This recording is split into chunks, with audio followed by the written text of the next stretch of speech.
We're talking about a subject which I think is challenging for most of us. Certainly it is for me. The subject is sacred selfishness. And I matched it with this idea of sacrifice, because to me they seem to go hand in hand. I think that for generations we've been outer directed, certainly even from the days of the Bible and Scripture. In many ways we have been asked to deny ourselves and put others first. And this has caused a real conflict within us. And it seems, the conflict seems to grow up and separate this idea of soul, the spirit, that which Judy was singing about, that idea of expansion and honor and bliss and coming and living from our heart, from that heart-centered idea of who we are, and our intellect and our ego. It seems to have drawn a wedge. Deny ourselves, don't honor ourselves. So what do we deny and what do we honor as we walk forward? Well, I say, right now in my life, deny nothing, honor everything. Deny nothing. Don't push anything away. Look at it. It is there for a reason. But honor everything. Because when we open ourselves up to a deeper place of connection with Spirit, and we deepen our faith and allow our faith to support us and nourish us, we have to be open to do that, which means we can't resist anything. We can't deny anything. Everything is there for a reason. When I was in Asilomar this year, I had a 5-minute power talk. And I remembered standing up there, and I hadn't planned this in my talk whatsoever, but out of my mouth came, ego is not edging God out. It is edging God on board. Deny nothing. We're trying to understand that the life of God, or that this infinite creative intelligence, is who we are. That it is not only what created us, but sustains us. And all that it is we are, and that we are born in that nature with the same ability and desire to evolve and expand our own life in the direction that we choose, mindfully or unconsciously, because all thought creates. So when we're talking about sacred selfishness, we need to think about things like, there's something within us that knows that always evolves us forward, that's always moving in the highest and best of its own nature, of which we are the same nature, but which we don't often align ourselves with. Well, what is that nature? Our heart's call, our bliss, our soul's call. That's the best I know how to describe it. It's that intangible thing. It's that thing that calls us, that keeps nattering at us, that keeps repeating itself in that nattering pattern in different situations until we listen to it. Right? But we can't often define it. We can't often identify it, and we're very often not comfortable with it. So the ego part of us jumps back, runs back to that which we know.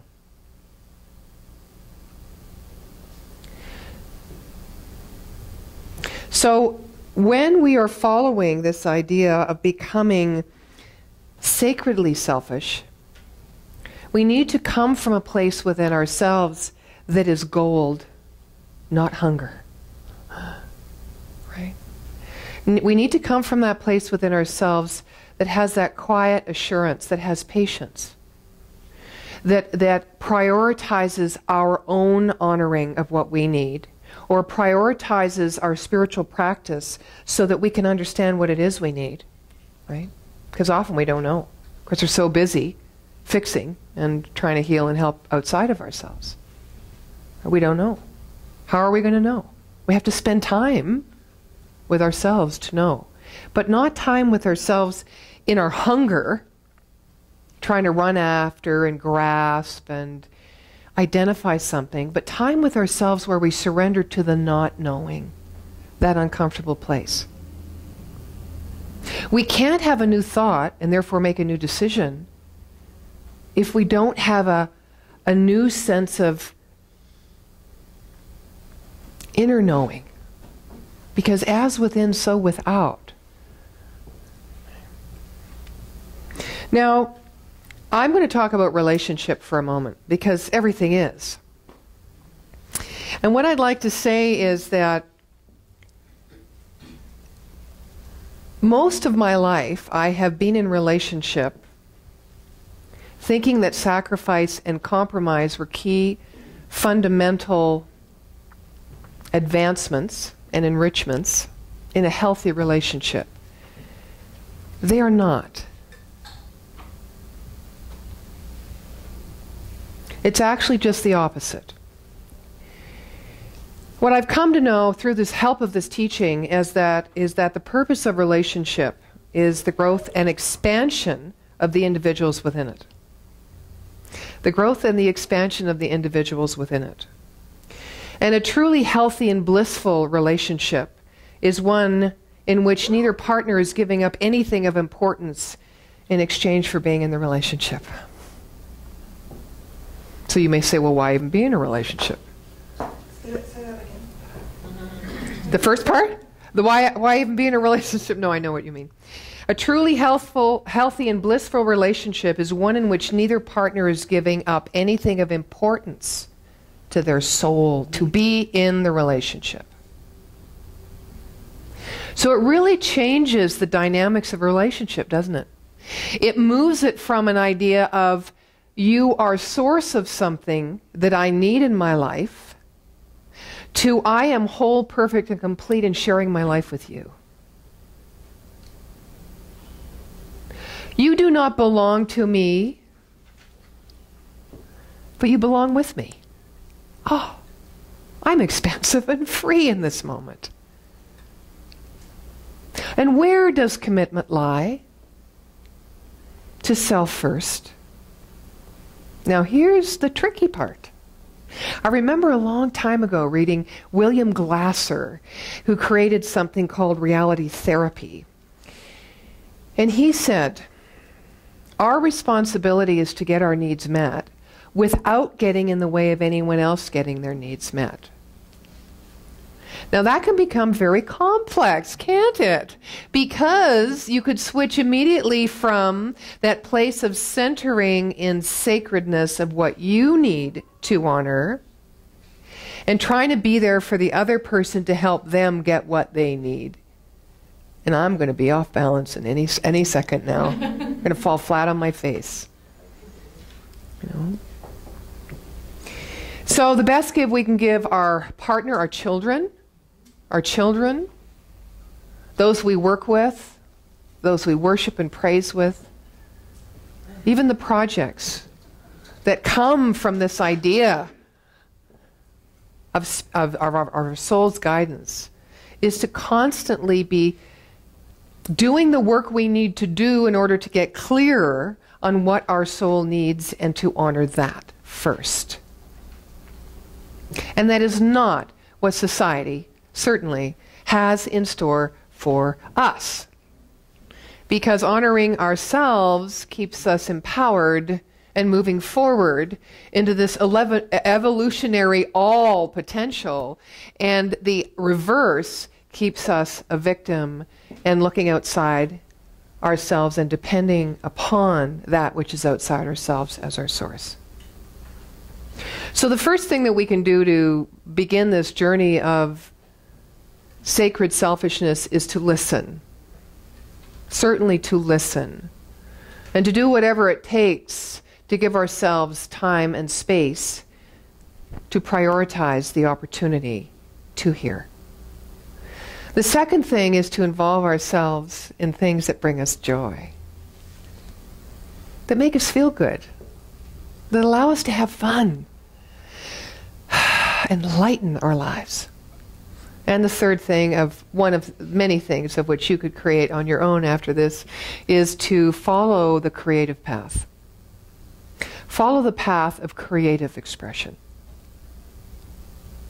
So that means moving more inside our heart and our soul, and trying things that are new, and trying things that are uncomfortable, allowing that genuine creative aspect to have its own voice, as opposed to living by rote, living by former belief systems, living by identification of what was or what might become of us, because these are all formed decisions that help us remain secure in moving forward, as opposed to just throwing the gates open and knowing that there is a creative intelligence that has a process that's changeless, that's always moving forward, evolving beyond what has gone before in a logical, sequential order.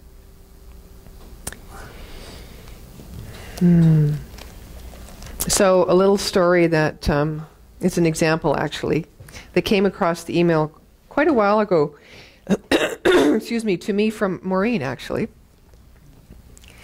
A young couple moves into a new neighborhood, and the next morning, while they're eating breakfast, the young woman sees her neighbor hanging the wash outside. Her immediate response is she does not know how to wash correctly. Perhaps she needs better laundry soap. Now, her husband looked on, but remained silent, and every time the neighbor would hang her wash to dry and they were sitting having breakfast, the young woman would make the exact same comments. Now, about 1 month later, the woman was surprised to see a nice clean wash on the line and said to her husband, "Look, she's learned how to wash correctly. I wonder who taught her this." And the husband said, "I got up early this morning and cleaned our windows." And so it is with life. What we see when watching others depends on the purity of the window through which we look. Doesn't it? Cleaning our windows is like being in harmony with the law of life. I spoke last week about a couple of laws, the several laws that Ingram, a writer and author in the 1938 period, talks about as wells of abundance and creating supply in our life. And the first two laws were the law of absorption, where we are kind of in that realm of the vegetable state where we just absorb everything around us and don't execute or initiate or consciously create anything. We just kind of hang out in what's given to us, right? So we don't feel that we have the capacity or the intelligence to create anything beyond what we're living in. And the second law was the law of force.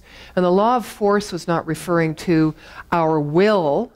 It was referring to this idea that sometimes if something is of great value to us, we must follow it, and sometimes it asks us to not only identify, but assert and give ourselves a voice with what we need, and share the truth of what we see, even though it may be uncomfortable. So that would be assertion, our own self-assertion.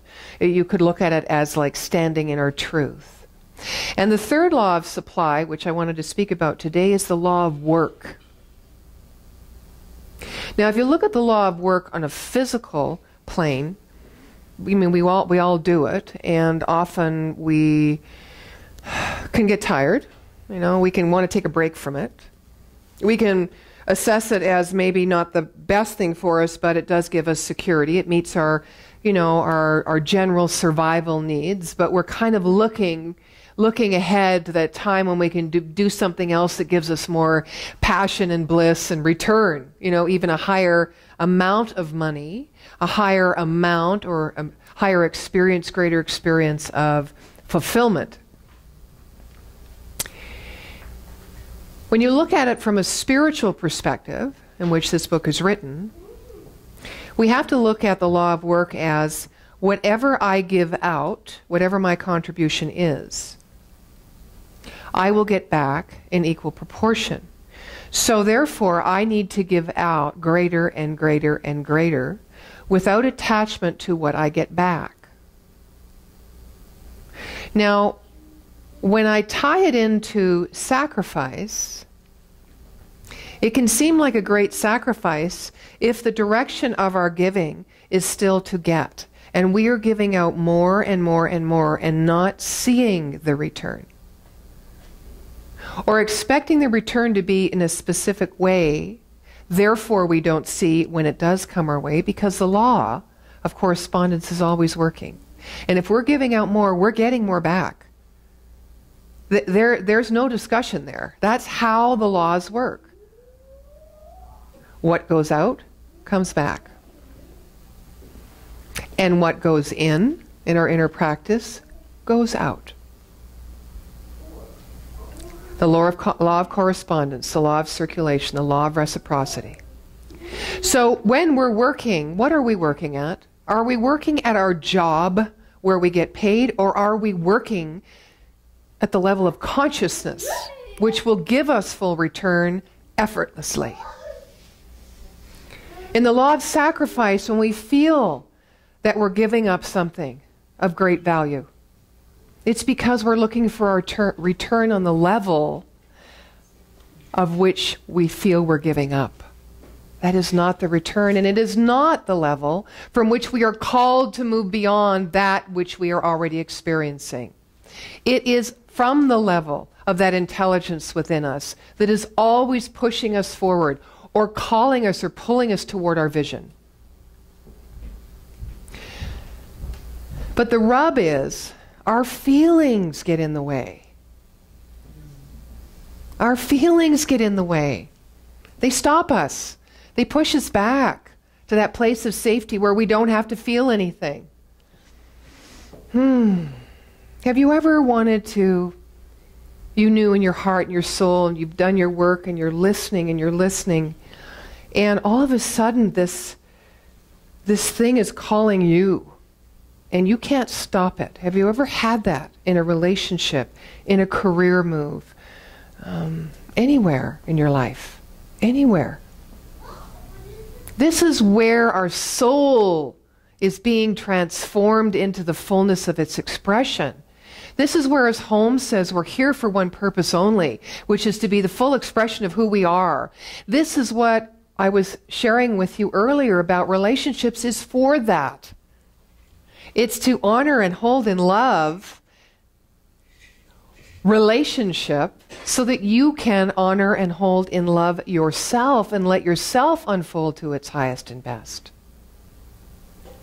You can't possibly get in the way of anyone else unfolding their best when you come from that place. But it's hard to come from that place, and it's hard to certainly sustain that movement forward, that soul's evolution, when you look outside yourself and you're drawn back to that idea of, I need to support the other. I need to deny myself to serve the other. There's something outside me that needs to be fixed and healed. What you're really saying is there's something inside you that needs to be fixed and healed. And by fixing and healing out here, you're going to get that need met. You're going to become whole if you help the other person heal. Do you see how that works? As my glasses just fell apart. Because there is only one. There is only one. I love this. All right. So, the law of sacrifice clearly explains why people get stuck in their current conditions. Although they would love to be healthier, wealthier, and more successful, this happens because they unconsciously know that they would not be willing to sacrifice what they currently have for them to receive something new.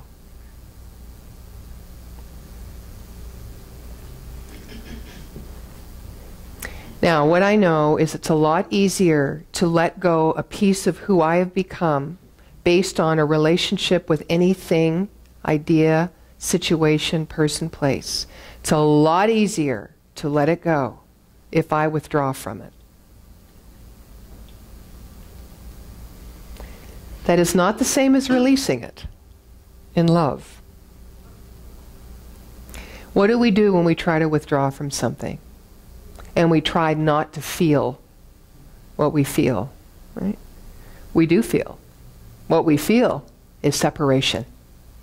And as soon as we feel separation, because of our own choice to pull back, everything else floods in. Limited thoughts of who we are, limited thoughts of what is and isn't possible, and we stay stuck. So the deal is, as you are growing this idea of sacred selfishness, that you stay in love with your heart open and stay right where you are in all your feelings, as difficult as it can be sometimes. Knowing that love is all there is. And as you stay in love and grow love, then that idea of loss or sacrifice has no hold on you. It is not true. Because love embraces everything. Love connects with the nature of who you are, and as there is only one, and that nature runs through all things and people, it also embraces that person, place, or thing that you are withdrawing from. Therefore, you do not get caught in the cycle of guilt, self-judgment, shame, and pain. Yes, there's sadness. Yes, there's grief when you let go of something. But are you really letting it go if you're loving it? I don't think so. I don't think so. But the forms will always change. The forms will always change. So here's what I know. I know that as I move forward in my life and I start to honor what I am and what I need, I am a far greater gift in this world. I am the channel of the truth as the unique individualization of God that I am, walking on the earth. That's what I know. I would like to keep it that simple, if only for a little while. And how I know when it's simple, and how I know when there's grace abounding, is when I'm in love.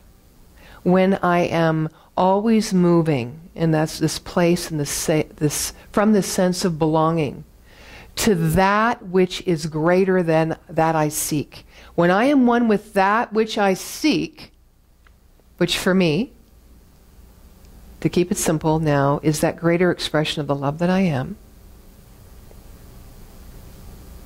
I feel no separation.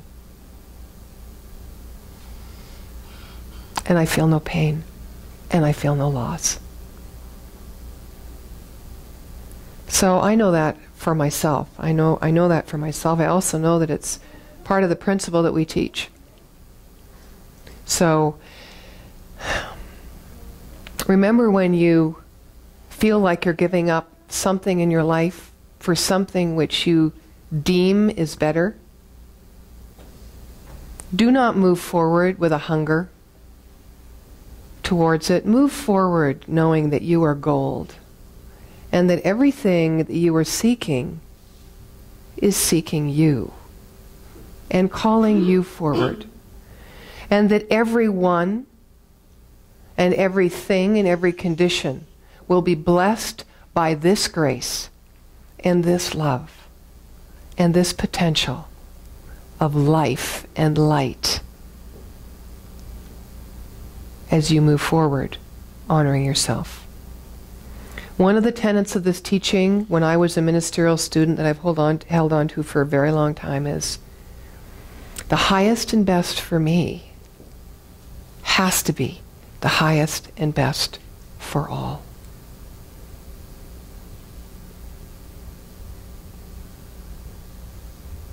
Sacred selfishness is actually an act of surrender. So really, you could also call it sacred selflessness.